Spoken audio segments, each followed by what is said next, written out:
Halo semuanya, ketemu lagi ya. Kali ini kita akan lanjutkan yaitu soal nomor 26. Oke, ini masih soal UN kemarin yang 2019. Tapi jangan lupa di subscribe dulu ya. Oke, sekarang kita lanjut aja yang soal nomor 26 nih, ya kan? Soalnya seperti ini. Sebuah cincin disepuh dengan nikel dengan larutannya adalah nikel sulfat menggunakan arus listriknya sebanyak 5 ampere, berarti I-nya sama dengan 5 ampere ya, selama 1930 detik. Berarti ini adalah T-nya, yaitu 1930. Di mana diketahui di sini AR-nya sudah diketahui, AR-nya nikel ya. Jadi yang ditanya, masa nikel yang mengendap pada cincin tersebut itu berapa? Kayak gitu. Oke, teman-teman pasti udah tahu nih rumus kimianya gimana ya kalau untuk mencari massa. Tapi sebelumnya kita buat dulu deh reaksi elektrolisis dari NiSO4-nya. Karena kan gini, rumusnya massa itu gini ya. Jadi massa itu sama dengan Me. Me ini massa relatif ya, maksudnya massa ekivalen. Massa ekivalen dikali dengan I, kuat arus, dikali dengan T, waktunya dibagi dengan ketetapannya yaitu 96.500. Oke, berarti di sini kita harus perlu cari ME. ME itu apa gitu ya. Jadi ME itu kan sama dengan AR-nya dibagi dengan Bilox. Oke. Terus di sini AR siapa yang mau dicari? AR siapa yang mau digunakan gitu. Karena yang ditanya adalah massa nikel, berarti AR-nya adalah AR nikel. Berarti AR nikelnya adalah 59. Oke. Biloxnya kita belum tahu, makanya kita buat dulu nih reaksi, kita ionin dulu ya. Jadi NiSO4 ini kita ionin dulu nih. Jadinya oke, Ni tambah SO4 itu dia kan ingat selalu ya, SiO4 itu muatannya selalu min 2. Jadi SO4 min 2 gitu. Kalau ini min 2 berarti supaya netral Ni-nya adalah plus 2. Oke. Dan biloxnya nikel itu adalah yang ini. Ingat aturan yang oksidasi reduksi, oke, yang teman-teman udah belajarin, bahwa bilox suatu ion, ini kan ion nih, ya kan, unsur yang memiliki muatan itu adalah biloxnya. Oke, jadi jumlah biloxnya itu sesuai dengan jumlah muatannya. Berarti ini dibagi 2. Oke, setelah itu kita masukin ke sini. Jadi ME-nya udah diketahui nih, berarti 59 per 2 dikali I-nya adalah 5 ampere dikali 5, terus dikali T-nya 1930 ya kan, terus dibagi dengan 96.500. Ada nggak jawabnya seperti ini? Nggak ada, ini harus diutak-atik dulu ya, dibalik. Ini kan bisa jadi per 2 kan, berarti ini sama aja dengan 59 dikali 5 dikali 1930, terus ini dibagi dengan 2 dikali 96.500. Ini jawabnya. Ada nggak? 59 kali 5. Oke, ini dia. Itu jawabnya yang B ya. Oke, gampang kan? Kita lanjut lagi nih ke soal berikutnya, yaitu soal nomor 27. Penentuan konsentrasi suatu asam kuat dapat dilakukan dengan titrasi. Oke, ini titrasi ya. Menggunakan basa kuat. Jadi asam kuat itu dapat dinetralkan yaitu dengan menggunakan basa kuat. Misalnya, di sini 50 ml larutan asam klorida 0,1 molar ditetesi dengan larutan natrium hidroksida 0,1 molar menggunakan, indikatornya di sini ini adalah fenolfetalin, PP. Titrasi dihentikan ketika larutannya itu berubah warna, katanya menjadi merah secara tiba-tiba. Yang ditanya, alasan yang paling tepat terkait dengan terjadinya perubahan warna pada titrasi. Kalau teman-teman yang pernah praktikum sih pasti bakalan ngerti ya prosesnya ini. Itu tiba-tiba nih kita udah masukin NaOH-nya berlebih sedikit aja, itu warnanya bakalan pink. Terus kalau misalnya udah berlebihnya banyak, itu nanti warnanya bisa jadi warna ungu kayak gitu. Yang ditanya di sini apa gitu ya. Jadi alasannya itu apa? Kenapa warnanya bisa jadi berubah? kayak gitu. Dari warnanya dia misalnya tidak berwarna menjadi warnanya merah muda atau warna pink kayak gitu. Oke, ini perlu kita ketahui phenolphthalein itu dia range pH-nya sekitar 8, berapa gitu ya, sekitar 8,0 sampai sekitar 10 ya kan pH-nya. Ya kan range pH-nya. Jadi sekitaran sini pH-nya. Oke. Terus kita mau cek nih. Teman-teman harus ingat rumus titrasi itu kan gini, yaitu molar dikali dengan volume dikali dengan valensi. Oke, ini sama dengan molar dikali volume dikali valensi. Ini kan, misal nih, ini yang untuk asam, yang sebelah kiri. Yang ini yang sebelah kanan adalah untuk basa. Jadi nilainya ini itu sama gitu untuk asam sama basa. Oke. Jadi ini yang kita cari. Ingat kalau misalnya ini kan molar dikali volume kan sama dengan mol ya. Berarti kalau misalnya nih mol asam itu sama dengan mol basa, oke, ini keadaannya itu dia disebut dengan ekuivalen, titik ekuivalen, oke. Jadi titik ekuivalen itu dia belum terjadi warna. Itu pada saat dia mol asam sama dengan mol basa itu sama, kayak gitu ya. Kalau misalnya di sini nih, ini kan 50 mili, 0,1 molar. Kalau kita hitung ini berarti dia molnya 5 milimol kan. Terus kalau dia supaya sama, supaya dia ekuivalen nih seperti ini, berarti volume NaOH-nya dia harus 50 mili juga, ya kan? Tapi pada saat keadaan ini, saat molnya sama dengan molnya basa, itu belum terjadi warna, oke? Jadi kalau jawabannya E, mol HCl sama dengan mol NaOH dan pH-nya 8,5, ini jelas salah, oke? Jadi pada saat dia molnya sama, itu belum terjadi warna, oke? Itu disebut dengan titik ekuivalen. Saat terjadinya warna, itu disebut dengan titik akhir titrasi. Oke, dan diharapkan kalau misalnya kita melakukan praktikum, itu titik ekuivalen dan titik akhir titrasinya tuh nggak jauh beda. Maksudnya nggak jauh, misalnya nih, kalau titik ekuivalennya itu volumenya NaOH-nya 50, yang diharapkan nanti titik akhir titrasinya bisa jadi nih cuma sekitar 51-52 mili gitu. Jadi untuk perubahan warnanya nanti akan warnanya itu merah muda atau pink. Jadi nggak sampai dia warnanya itu menjadi warna ungu kayak gitu. Terus kalau di sini volume HCl sama dengan volume NaOH berarti sama aja dengan kayak gini dong, ya kan? Berarti ini salah. Nanti molnya sama. Oke, jadi warnanya belum ketemu. NaOH bersifat basa kuat sehingga larutan HCl menjadi merah. Oke, ini juga nggak ada pengaruh. Memang benar NaOH itu bersifat basah, kayak gitu, tapi bukan itu pengaruhnya.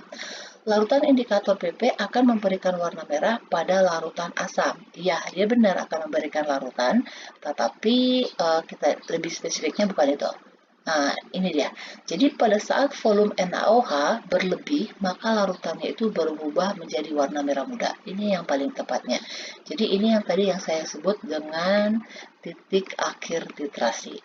Oke, jadi teman-teman harus ingat nih kata-katanya yang pada saat kapan dia titik akhir titrasi. Kalau ini ingat tadi ya, kalau pada keadaan mol asamnya sama dengan mol basa, ini yang disebut dengan titik ekuivalen. Oke, bisa ya. Jadi warna itu muncul pada saat terjadi titik akhir titrasi, yaitu jika NaOH-nya itu dia berlebih. Jadi jumlahnya lebih banyak daripada HCl-nya. Gitu ya, bisa ya. Oke, lanjut lagi. 28. Oke, ini masih titrasi lagi. Oke, kalau teman-teman yang udah pernah praktikum nih, pasti tahu nih yang jawabannya yang mana. Lihat aja kerangkanya ya, maksudnya gambarnya. Oke, yang ditanya di sini. Berdasarkan gambar berikut, kegiatan siswa, nih ya, teknik untuk menuang larutan ke dalam biuret. Oke, bagi teman-teman yang belum praktikum, biuret itu yang ini. Kelihatan nggak sih gambarnya? Ini, yang gelas ini. Ini yang namanya buret, oke? Dengan melakukan titrasi pada pasangan yang benar itu yang mana? Oke, kita cek nih satu-satu. Siswa mengisikan larutan ke dalam buret tanpa corong. Oke, ini dia mengisikan buret dengan corong diangkat. Oke, bentar. Kalau ini udah jelas salah. Jadi kalau ini kan dia panjang ya, tinggi ya. Jadi kalau misalnya kita menuangkan larutan ini ke dalam biuret tanpa ada corong, ini sangat berbahaya dan ini nggak boleh. Karena kalau misalnya dia tumpah, nanti bisa jadi kena tangan kita atau apa, dan ini nggak di gimana ya, nggak dibolehkan kayak gitu. Berarti kalau ada jawabannya A, itu jelas salah. Berarti A sama B jelas salah. Terus cek lagi, siswa mengisikan larutan ke dalam biuret dengan corongnya diangkat. Ini menggunakan corong, tapi corongnya diangkat sedikit.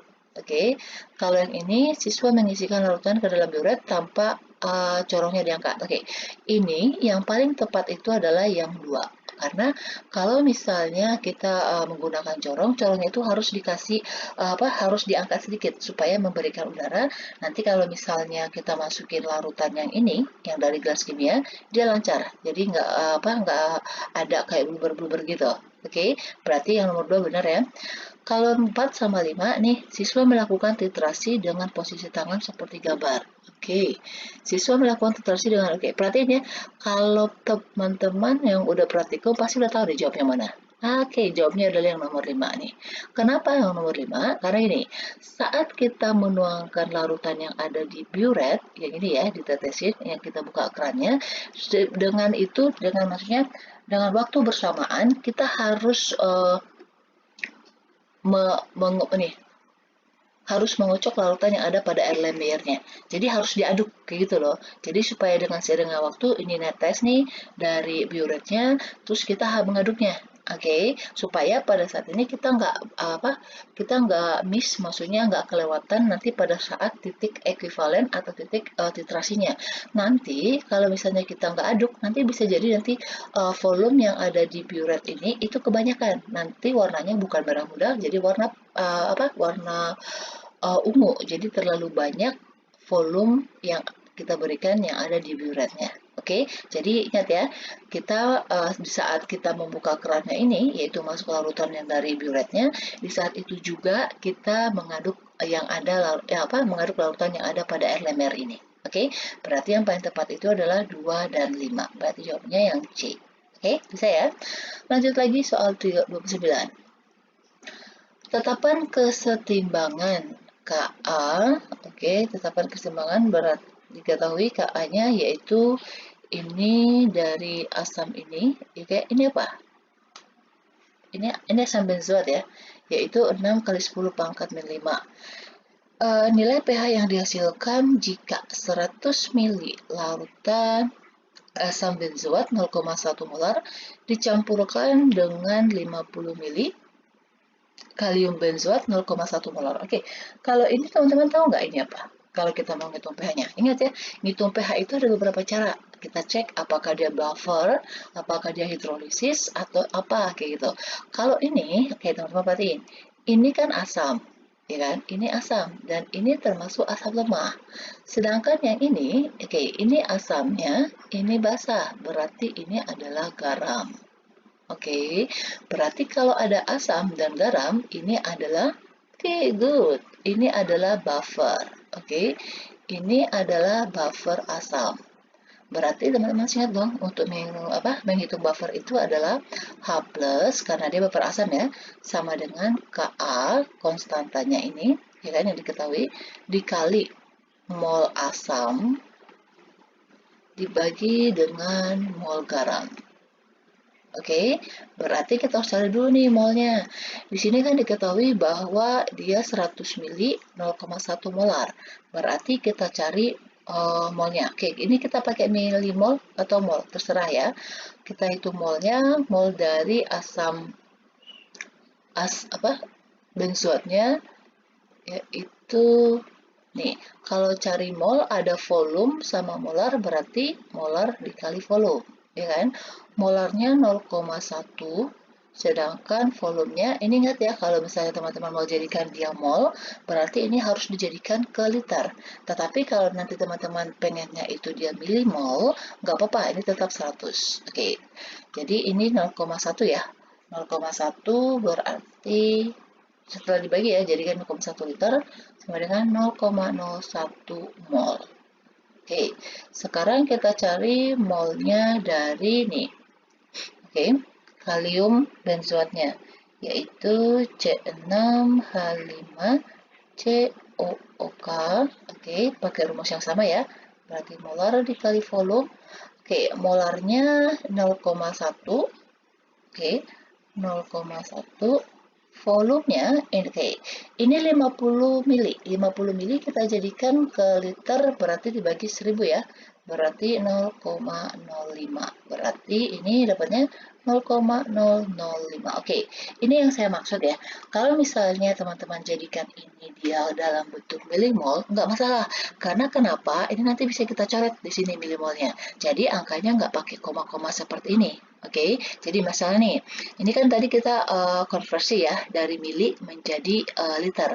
Tetapi nih, ini sama aja dengan kalau misalnya kita nggak konversi ya, berarti kan tadi molarnya 0,1. Volumenya adalah 100 mililiter. Berarti yang akan kita peroleh di sini itu berarti ini 10 milimol.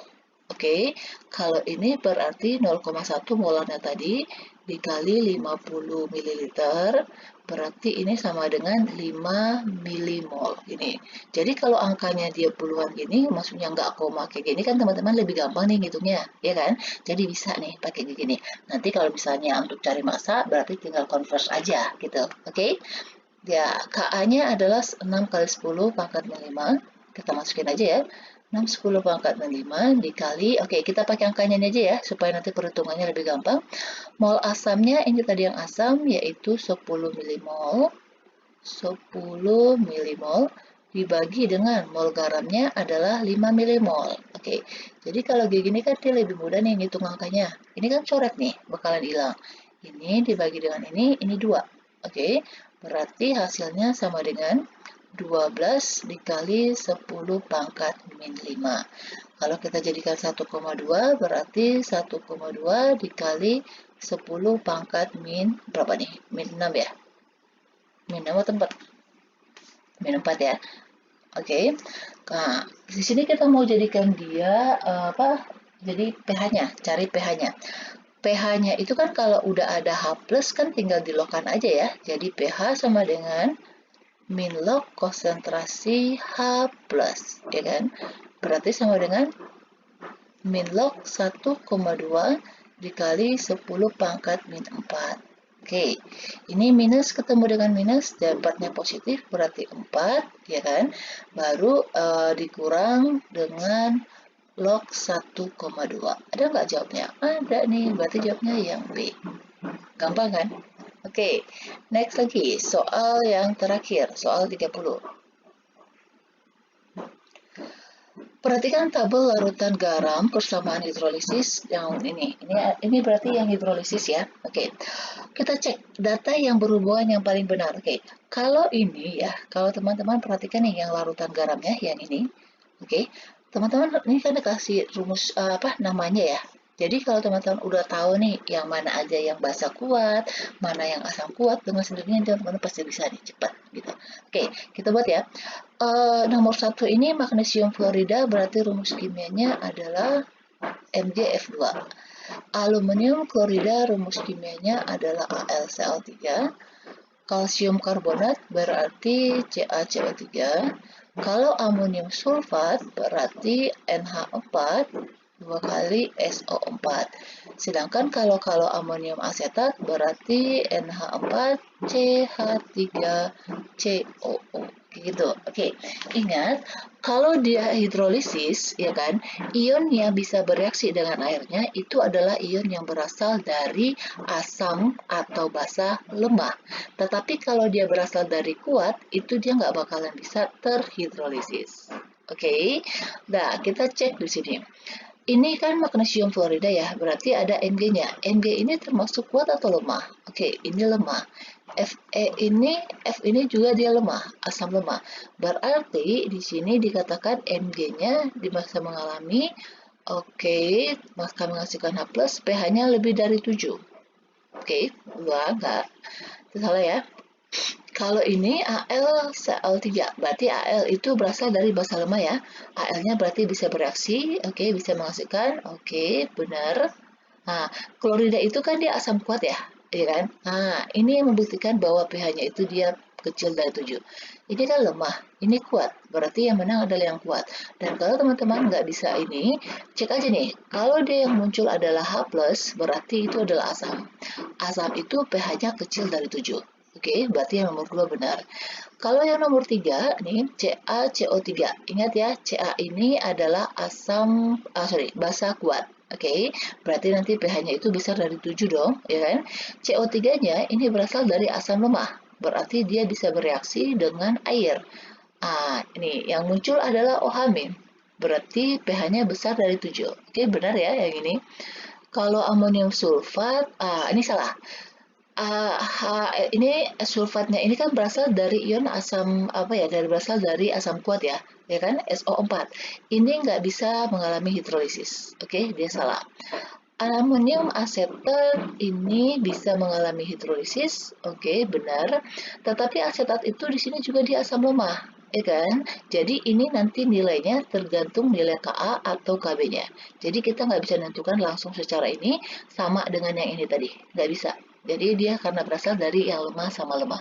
Jadi kalau dia berasal dari asam atau basa lemah, itu nanti untuk menentukan pH-nya, perkiraannya kita tentukan dari nilai Ka sama Kb-nya. Oke, jika nilai Ka-nya itu lebih besar daripada Kb, ini berarti dia sifatnya asam.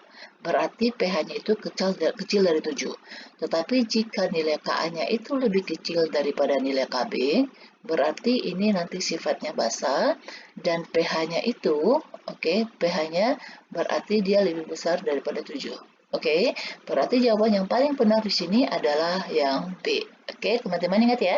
Jadi, ion yang bisa mengalami reaksi hidrolisis dengan air adalah ion yang berasal dari asam dan basa lemah. Oke, nih saya kasih nih. Kalau yang asam ya, asam kuat itu karena kan yang sebelumnya nih dicek di video sebelumnya, itu kalau saya udah jelasin yang asam basa kuat itu yang mana aja. Oke, ini asam kuat ya. Jadi asam kuat itu cuma ada 6 gitu. Oke, kita teman-teman hafal nggak golongan 7? Oke, golongan 7 kan ada fluor, klor, brom, iodin, astatin. Oke, ini nggak ikut karena sifatnya radioaktif. F ini dia merupakan asam lemah dan ini tambahin aja hanya HCl, HBr, Hi. Oke, ini udah ada 3 nih. Lanjut lagi adalah H2SO4, terus HNO3, ya kan, asam nitrat, dan satu lagi nih. Ini adalah asam yang paling kuat dari semua jenis asam yang di sini, yaitu asam perklorat. Oke, udah dulu ya. Oke, demikian dulu untuk pembahasan kita dari soal nomor 26 ya sampai 30. Semoga teman-teman semuanya bisa mengerti, oke, dan udah banyak latihannya jadi udah terbuka nih. Oh, kalau soal seperti ini cara mengerjakannya kayak gini, kayak gitu. Oke. Dan jangan lupa ya, please subscribe dan share ke teman-teman semuanya yang lainnya supaya kita sama-sama belajar dimanapun kita berada, kita tetap bisa. Oke, demikian dulu. Terima kasih.